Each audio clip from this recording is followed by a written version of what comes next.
Aquella noche, el apartamento de John Doe se convirtió en un hormiguero de técnicos forenses, y había suficientes cosas raras como para que todos ellos trabajaran a tope. 2 técnicos cubrían el lugar de polvo en busca de huellas, mientras que un tercero examinaba el pequeño templo que Doe había erigido en honor de la mano de Víctor. Otro efectuaba un meticuloso inventario de la mesa de Doe. Un dibujante estaba en la cocina con Mills y trabajaba en un boceto de Doe, o granjero de Bugs Bunny, como Mills seguía llamándolo. A partir de los datos que le proporcionaba al detective sobre su encuentro en la escalera del edificio de Víctor Dworkin, pero durante todo aquel rato Somerset había permanecido encerrado en el segundo dormitorio del apartamento, la biblioteca de John Doe. 3 de las paredes estaban cubiertas de estanterías. La sección de Doe decía mucho acerca de él, pero nada que sorprendiera a Somerset. Historia de la teología, manual de armas de fuego, historia mundial, municiones de combate, el recetario del anarquista, suma teológica, revisión de la ley criminal de los Estados Unidos. Sin embargo, los cuadernos de notas eran harina de otro costal. Una de las paredes llenas de estanterías estaba dedicada a los cuadernos personales de John Doe. Literalmente miles de cuadernos. Cada uno de ellos tenía alrededor de 250 páginas, y cada una de ellas estaba repleta de texto y recortes, desde fotografías originales hasta imágenes extraídas de periódicos y revistas. Mills había desechado los cuadernos afirmando que eran páridas de un chalado, cuando Somerset se los había mostrado. Pero el teniente discrepaba. A él le parecían horribles y fascinantes al mismo tiempo.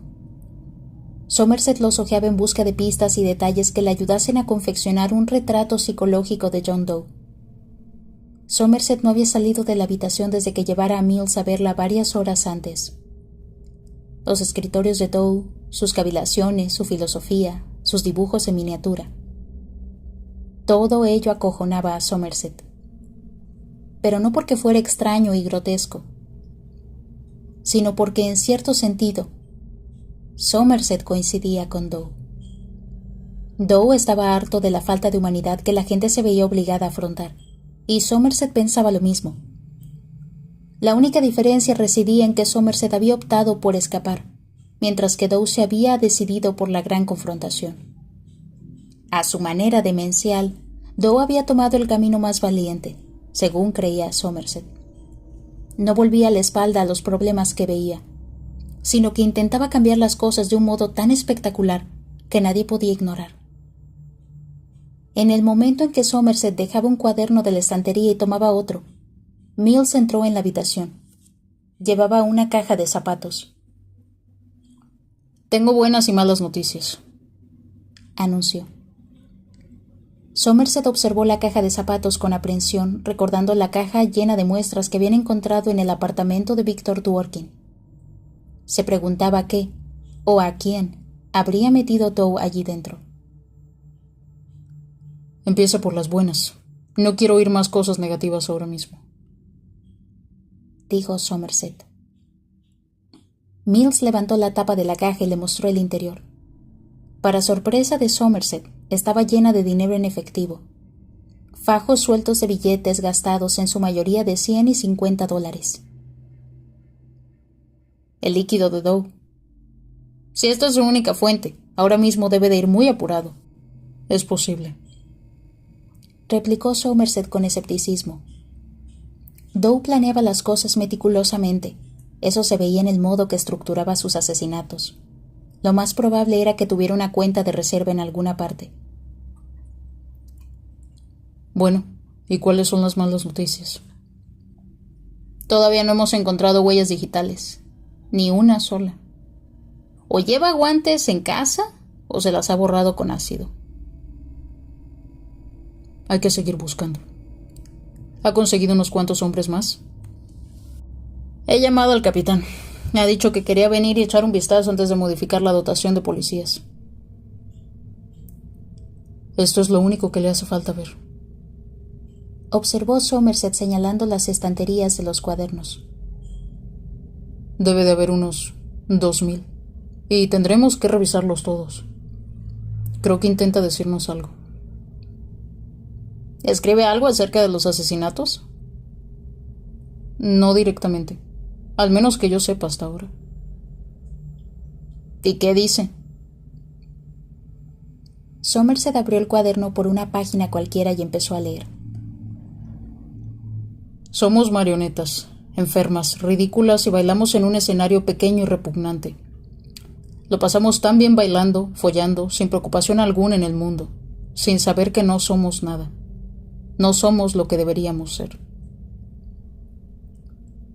Somerset pasó unas cuantas páginas.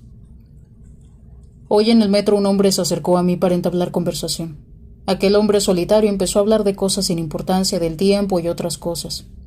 Intenté ser amable y agradable, pero me empezó a doler la cabeza a causa de su banalidad. Apenas me di cuenta de lo que sucedía, pero de repente le vomité encima. No le hizo gracia, pero no pude evitar reírme. Preferiría leer a Dante, comentó Mills. Somerset cerró el cuaderno. No he encontrado ninguna fecha. Están colocados en la estantería sin orden aparente. Tan solo son sus pensamientos plasmados en papel. Aunque tuviéramos a 50 hombres leyéndolos en turnos de 24 horas, tardaríamos 2 meses en revisarlos todos. Mills recorrió las estanterías con la mirada y meneó la cabeza. La obra de su vida. Somerset sentía la necesidad de leerlo todo personalmente. Las ideas de Doe eran repugnantes, pero al mismo tiempo le intrigaban. A Doe le molestaban algunas de las mismas cosas que le molestaban a Somerset. Tal vez leer los pensamientos de Doe le ayudarían a dilucidar los suyos, a descubrir qué lugar ocupaba en esta vida. Sin embargo, no se atrevía a explicárselo a Mills. No lo comprendería. Ni siquiera Somerset estaba seguro de comprenderlo él mismo. ¿Ha encontrado algo más? Sí. Mills sacó un par de bolsas de pruebas de debajo de la caja de zapatos. La primera contenía una fotografía de una rubia desaliñada de pie en una esquina por la noche. Bajo el maquillaje y el atuendo de prostituta, lo cierto era que resultaba bastante atractiva. Hay fotos de ella colgadas en el baño, junto a las víctimas de Doe. Somerset contempló el rostro de la mujer y suspiró. Ocupar un lugar en la galería de Doe no era buena señal. ¿Sabe quién puede ser? Parece una profesional. Sea quien fuere, captó la atención de John Doe, repuso Mills meneando la cabeza y encogiéndose de hombros. Llamemos por radio y consultemos a los de Antivicio. A lo mejor ellos saben quién es. Quizá tengamos suerte y la encontremos con vida. ¿Qué más tiene? Y esto. Estaba en la mesa de Doe, junto con un montón de facturas y papeles. Somerset tomó la bolsa de plástico que contenía un recibo rosado de la tienda de artículos de piel Wild Bill. En él figuraba la cantidad de $502.64. Alguien había escrito confección a medida, pagado al contado en la parte delantera del recibo. Somerset miró el reloj. Eran más de las 11. Lo más probable era que Bill Wild hubiera cerrado hasta el día siguiente. Devolvió el recibo a Mills. Mañana lo comprobaremos. De momento, váyase a casa y duerma un poco. ¿Usted también se va a su casa? Somerset asintió mientras dejaba el cuaderno donde lo había encontrado. Pero asegúrese de dormir con el teléfono entre las piernas, Mills. A John Doe lo han ahuyentado y, por desgracia, ahora está en la calle. Una hora más tarde, Somerset yacía en la cama y escuchaba el tic-tac del metrónomo mientras contemplaba fijamente la rosa de papel que sostenía en la mano. Sería una mala noche, lo presentía. Sabía que tardaría mucho en conciliar el sueño y estaba demasiado cansado como para concentrarse en un libro, a menos que fuera uno de los cuadernos de John Doe. No podía dejar de pensar en algunas cosas que había leído. Doe era muy coherente a su manera retorcida, pero Somerset no quería que fuese coherente. Quería que Doe fuera un loco de atar. Sin embargo, no lo era. Se trataba de un hombre inteligente, y algunas de sus quejas estaban muy justificadas. El zumbido de un radiocasete en la calle competía con el ritmo constante del metrónomo. El ruido lo estaba distrayendo. Se sintió tentado de salir y hacer añicos el maldito trasto. ¿Es que aquellos niñatos estúpidos no tenían la menor consideración? Pero Somerset sabía que no la tenían. Por lo tanto, ¿de qué les servía siquiera pensar en hacer algo? ¿Cómo se resuelve semejante problema? ¿Destrozándoles el radiocassette? ¿O no? Tal vez resultase más efectivo actuar como John Doe. Destrozarlos a ellos. Por otro lado, otra opción era hacer lo que Somerset tenía planeado. Es decir, escapar y dejar que aquellos animales crecieran y se multiplicaran. Dejar que la ciudad se destruyera a sí misma, mientras él cultivaba flores en el campo. Frotó la rosa de papel con fuerza, preguntándose si realmente era buena idea marejarse y olvidarlo todo. El ritmo martilleante del rap se iba extendiendo por su cerebro y le impedía pensar con claridad. Pero si no puedes pensar, entonces no eres humano. Y si te arrebatan la humanidad, ¿qué queda? Un largo retroceso en la cadena evolutiva. Eso es lo que queda. Maldita sea, pensó mientras se frotaba las sienes. No se puede renunciar. Hay que afrontar algunas cosas. Si algo va mal, entonces va mal. Afróntalo, soluciónalo. Somerset dejó caer la rosa sobre la mesilla de noche y retiró la ropa de cama. Se dirigió al armario en busca de unos pantalones, resuelto a enseñar modales a aquellos niños de mierda. Se subió a la cremallera de los pantalones, se puso unos zapatos, y de forma inconsciente tomó el arma y la pistolera del escritorio y empezó a ponérselas encima de la camiseta. Se detuvo en seco cuando vio su imagen en el espejo. Empezó a respirar con dificultad mientras la frente se le cubría de sudor frío. «¿Pero qué diantres me pasa?», pensó. «¿Qué es lo que iba a hacer? ¿Dispararles? Por el amor de Dios, ¿se estaba convirtiendo acaso en un John Doe?». En aquel momento sonó el teléfono y Somerset dio un respingo. Se quitó la pistolera a toda prisa y descolgó el auricular a mitad del segundo timbrazo. Sí, diga. El metrónomo seguía sonando. «¿William? Hola, soy Tracy». Somerset miró el despertador. Era más de medianoche. ¿Tracy, sucede algo? No, todo va bien. ¿Dónde está David? Se está bañando. Siento llamarle a estas horas. No importa, estaba despierto. Somerset se sentó en el borde de la cama. Necesito hablar con alguien. ¿Pudiéramos encontrarnos en alguna parte, quizá mañana por la mañana? Somerset se cambió el auricular de oreja. No lo entiendo, Tracy. Parece usted preocupada. Me siento muy estúpida, pero usted es la única persona a la que conozco aquí. No tengo a nadie más. La ayudaré en lo que pueda. No sabía con seguridad a dónde quería ir a parar la joven. ¿Entonces puede escaparse un rato mañana? Solo un ratito, para que podamos hablar. No lo sé, Tracy. Este caso nos tiene muy ocupados. No imaginaba por qué lo habría llamado a él precisamente. ¿En qué podía él ayudarla?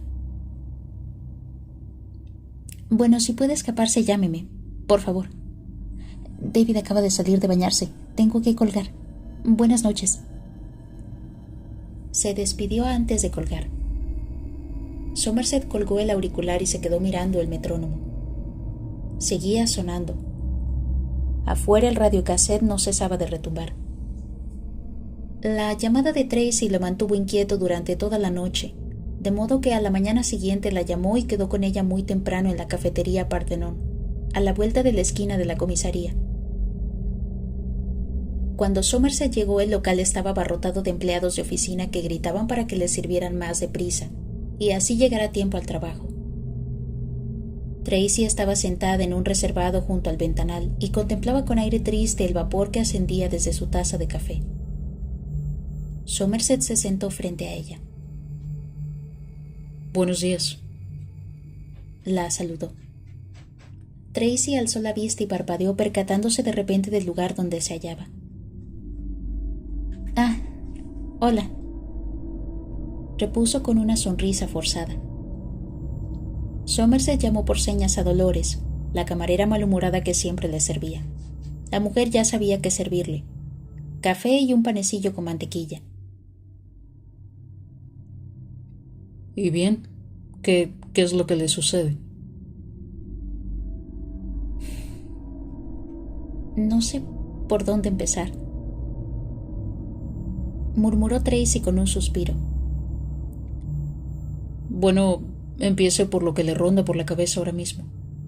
Ya llegará a lo que realmente le preocupa. Quería mostrarse positivo y comprensivo, pero estaba fingiendo. John Doe era su máxima prioridad y quería volver a la comisaría lo antes posible. Tenía mucho que hacer. «Usted conoce esta ciudad», dijo Tracy por fin. «Lleva mucho tiempo aquí, y yo no». Somerset asintió con un gesto en un intento de mostrarse comprensivo. «Puede llegar a ser un lugar muy duro. No duermo bien desde que nos trasladamos. No me siento segura, ni siquiera en casa». Somerset volvió a sentir. No sabía qué decirle. Tal vez el egoísta de su marido debería haberle consultado su opinión antes de llevarla a la ciudad. Se produjo un silencio incómodo. Somerset miró el reloj de Tracy. Se estaba haciendo tarde. Tenía que regresar al trabajo. La camarera llegó con el desayuno. Somerset se concentró en verter la leche y el azúcar en el café, así como en retirar la mantequilla sobrante del panecillo. Estaba esperando a que Tracy fuera al grano, pero ella seguía vacilando, buscando las palabras adecuadas. Me siento un poco raro aquí con usted, sin que David lo sepa. Lo siento. Es que tenía que hablar con... Se oyó un fuerte golpe en la ventana. Somerset levantó la mirada y vio a dos mocosos que vestían aquellos chaquetones típicos de los afroamericanos y sudaderas con capucha. Uno de ellos agitaba la lengua y el otro mantenía la suya apretada contra el vidrio. Somerset los reconoció. Formaban parte de la pandilla del radiocassette que siempre estaba apalancada delante de su casa. No sabía si lo habían reconocido a él, porque era a Tracy a quien miraban. Sacó la placa y la sostuvo ante la ventana. Los pillos retrocedieron y mascullaron algún insulto. Uno de ellos le dedicó un gesto obsceno con el dedo y el otro escupió al cristal. Por fin se alejaron riendo como hienas. La juventud urbana, murmuró Somerset asqueado. Tracy intentó sonreír. Un ejemplo perfecto. Ahora ya entiende por qué estoy nerviosa. A veces hay que cerrar los ojos, Tracy. Bueno, casi siempre. Tracy tomó un sorbo de café mientras le temblaba la mano. No sé por qué le he pedido que venga. Somerset removió el café. Creía saber por qué Tracy lo había llamado. Hable con él de ello. La entenderá si le cuenta lo que siente. No puedo ser una carga, sobre todo ahora. Sé que acabaré por acostumbrarme a esto. Supongo que le he llamado porque quería saber qué pensaba alguien que vive aquí. El ambiente de Springfield es completamente distinto. Me falta perspectiva. No sé si David se lo ha contado, pero soy maestra de 5º curso, o al menos lo era. Sí, me lo dijo. De repente Tracy pareció estar a punto de estallar en sollozos. El labio inferior le temblaba. He ido a algunas escuelas para buscar trabajo, pero aquí las condiciones son horribles. ¿Lo ha intentado en las escuelas privadas? Tracy meneó la cabeza y se enjugó los ojos con una servilleta de papel. No sé. Tracy. Esperó hasta que ella lo miró a los ojos. ¿Qué es lo que le preocupa realmente? El labio empezó a temblarle de nuevo. David y yo vamos a tener un hijo. Somerset se reclinó en su asiento y lanzó un suspiro de alivio. Había estado convencido de que le diría que iba a divorciarse. Se alegraba por ella, por los dos. Pero después de pensar en ello unos instantes también sintió tristeza. Traer un niño al mundo era algo que siempre se había negado a sí mismo. Tal vez habría salvado sus matrimonios, pero no se lo imaginaba, no en la ciudad. La ciudad convertía a los niños en desgraciados y pequeños delincuentes, sino en cosas peores. Tracy, tengo que decirle que yo no soy la persona adecuada para hablar sobre eso. Odio esta ciudad, prosiguió ella. Somerset sacó un cigarrillo y estuvo a punto de encenderlo, pero al mirar a Tracy renunció. El embarazo aún no se le notaba, pero el bebé no necesitaba humo de segunda mano. Miró por la ventana sin dejar de preguntarse por qué Tracy se lo habría contado a él. ¿Estaría pensando en abortar? ¿Ese era el problema? Tracy, si usted está pensando en... Bueno, he estado casado 2 veces. Michelle, mi primera esposa, quedó embarazada. Sucedió hace muchos años y tomamos la decisión juntos sobre lo de quedarnos con el bebé. Bajó la mirada hacia el café para no encontrarse con los ojos de Tracy. Bueno, pues una mañana me levanté y salí a trabajar.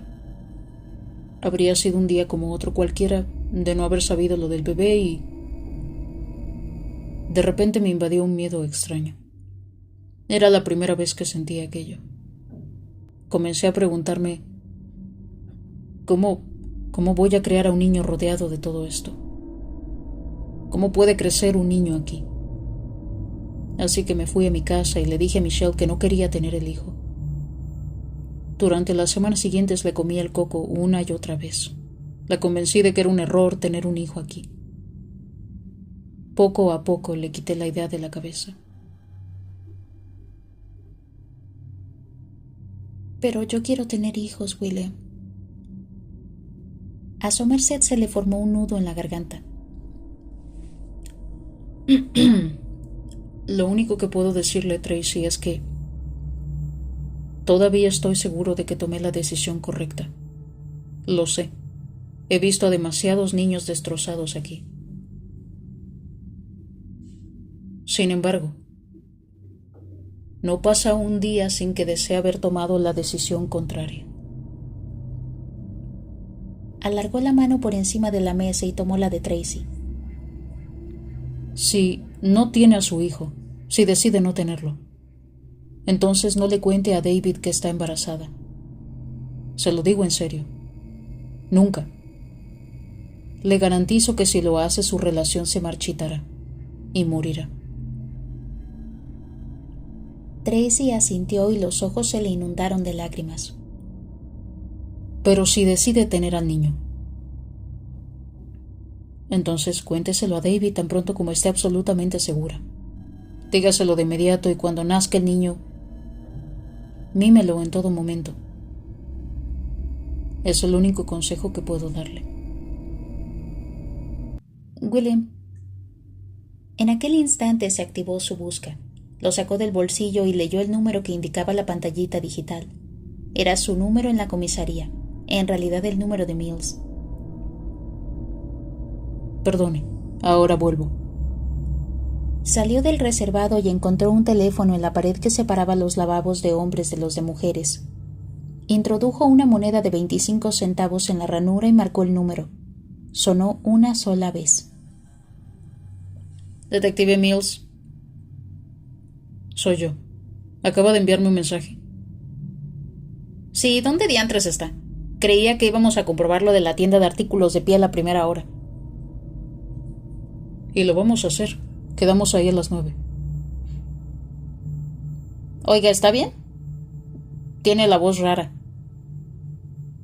Somerset tosió y se sorbió la nariz. Creo que he pillado como un catarro.